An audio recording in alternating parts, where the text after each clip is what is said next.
दोस्तों आज का जो वीडियो होने वाला है आपके एग्ज़ाम के लिए और आपके लिए बहुत ही खास होने वाला है, क्योंकि आज के इस वीडियो में हम लोग जानेंगे कि बीए एग्ज़ाम में कितना पेज लिखना चाहिए, कितना पेज लिखने पे ज़्यादा नंबर मिलता है, कितना पेज लिखने पे कम नंबर मिलता है। सब कुछ हम लोग डिटेल में जानेंगे। तो आइए बिना किसी देरी के शुरू करते हैं और सब कुछ डिटेल में जानते हैं।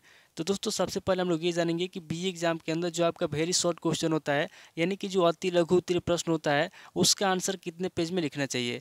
तो दोस्तों मैं आपको बता दूं कि जो आपका अति लघु उत्तरीय प्रश्न होता है, आपको पता है कि अति लघु उत्तरीय प्रश्न का आंसर आपको 50 शब्दों में लिखने के लिए कहा जाता है। यानी कि जो आपका क्वेश्चन पेपर होता है उसके अंदर निर्देश दिया होता है कि निम्नलिखित प्रश्नों का उत्तर 50 शब्दों में देना है। तो जो आपका 50 शब्द होता है, यहाँ पे आपको सबसे पहले ये देखना है कि 50 शब्द जो है कितने पेज के अंदर आ जाएंगे। तो मैं आपको बता दूं कि जो आपका अति लघु उत्तरीय प्रश्न होता है, जिसका आंसर आपको 50 शब्दों में लिखने के लिए कहा जाता है, तो अगर आप 50 शब्दों को अच्छे तरीके से लिखेंगे तो जो आपकी बी एग्जाम की कॉपी होती है उसके अंदर आधा पेज के अंदर आ जाएगा।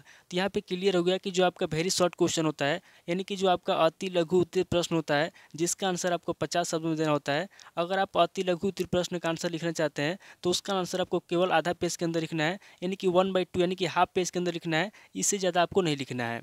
अब दोस्तों आगे बात करते हैं कि जो आपका लघु उत्तरीय प्रश्न होता है उसका आंसर आपको कितने पेज में लिखना चाहिए।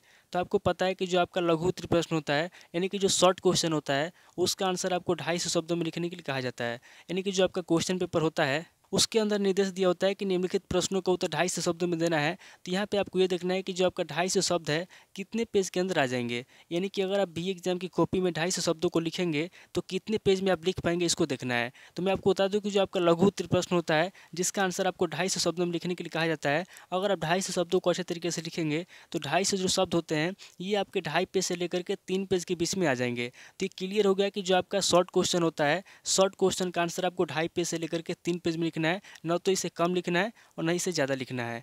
अब बात करते हैं जो आपका लॉन्ग क्वेश्चन होता है, जिसका आंसर आपको 500 शब्दों में लिखने के लिए कहा जाता है। तो अगर आप लॉन्ग क्वेश्चन का आंसर लिखना चाहते हैं तो लॉन्ग क्वेश्चन जो होता है उसका आंसर आपको 6 पेज से लेकर 7 पेज में लिखना है, न तो इसे कम लिखना है न इसे ज़्यादा लिखना है। क्योंकि यहाँ पे जो आपका 500 शब्द होता है, यहाँ पे आपको क्वेश्चन को नहीं देखना है, यहाँ पे आपको जितना निर्देश दिया होता है, यहाँ पे आपको निर्देशों को पढ़ना है और निर्देशों को पढ़ने के बाद जितने शब्दों में कहा जाता है उतने शब्दों में उसको लिखना है। यानी कि जो आपका 250 शब्द है, जो आपका 50 शब्द है, जो आपका 500 शब्द है, यहाँ पे आपको शब्दों पे फोकस करना है और उतने शब्दों के हिसाब से आपको लिखना है। अब ये जो आपका पेज होता है, अगर एवरेज निकाला जाए तो जो आपका 500 शब्द होता है, 5 शब्द जो है कि बहुत ही आराम तरीके से 6 पेज से लेकर के 7 पेज में आ जाते हैं। तो इसलिए आपको क्या करना है कि जो आपका लॉन्ग क्वेश्चन होता है उसका आंसर आपको 6 पेज से 7 पेज में लिखना है।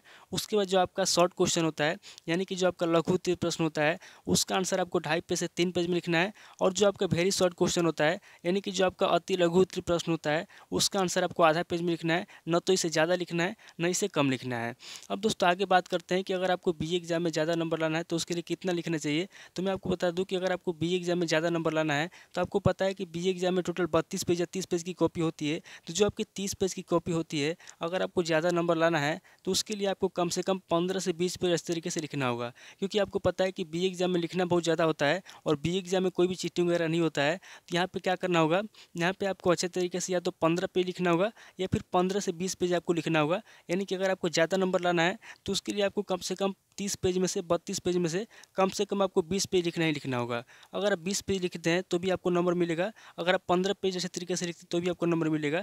लेकिन अगर आपको ज़्यादा नंबर लाना है, अगर आपको ज़्यादा नंबर से पास होना है तो उसके लिए कम से कम आपको 25 पेज या फिर 20 पेज लिखना होगा। अब यहाँ पे लिखने के साथ साथ आपको एक बात और ध्यान देना है कि जो आपका बी एग्जाम होता है उसके अंदर आप जो कुछ भी लिख रहे हैं, अगर आप अच्छे तरीके से लिखेंगे तो ही आपको नंबर मिलेगा। अगर आप केवल कॉपी भरेंगे, यानी कि ऐसा नहीं कि आप कॉपी के अंदर कुछ भी लिख देंगे, कुछ भी आप 20 पेज लिख देंगे तो आपको नंबर मिल जाएगा, ऐसा कुछ भी नहीं है। एग्जाम के अंदर आप जो कुछ भी लिख रहे हैं आपको बिल्कुल अच्छे तरीके से ध्यान देके लिखना है। यानी कि ऐसा नहीं कि केवल कॉपी भरने के लिए लिखना है। अगर आप केवल कॉपी भरने के लिए लिखेंगे तो नंबर नहीं मिलेगा। इसलिए आपको क्या करना है कि एग्जाम में आप जो कुछ भी लिख रहे हैं, चाहे आप कोई किसी क्वेश्चन का आंसर लिख रहे हैं या फिर कोई हेडिंग या पॉइंट लिख रहे हैं, तो आपको क्या करना है, अच्छे तरीके से क्वेश्चन को पढ़ना है। क्वेश्चन क्या कह रहा है उसके अनुरूप आपको क्वेश्चन का आंसर देना है। तो याद रखिए कि जो भी आपका क्वेश्चन होता है, जो भी आपका आंसर होता है, जो भी आपका हेडिंग होता है, सब कुछ आपको अच्छे तरीके से लिखना है, राइटिंग पे ध्यान देना है और खासकर आपको कोई भी गलती नहीं करना है। तो उम्मीद करता हूँ कि इस वीडियो से आपको समझ में आ गया होगा। अगर आपको ज़्यादा नंबर लाना है, अगर आपको ज़्यादा नंबर से पास होना है तो उसके लिए कम से कम आपको 20 पेज लिखना होगा या फिर 25 पेज लिखना होगा। अगर आप 20 पेज लिखते हैं तो ही आपको ज़्यादा नंबर मिलेगा, अन्यथा आपको ज़्यादा नंबर नहीं मिलेगा, एवरेज नंबर मिलेगा। तो दोस्तों उम्मीद करता हूँ कि इस वीडियो से आपको बहुत कुछ सीखने को मिला होगा। अगर आपको वीडियो अच्छा लगा तो वीडियो को लाइक कीजिए, शेयर कीजिए और कमेंट करके बताइए कि आपको नेक्स्ट वीडियो किस टॉपिक के ऊपर चाहिए। थैंक यू दोस्तों।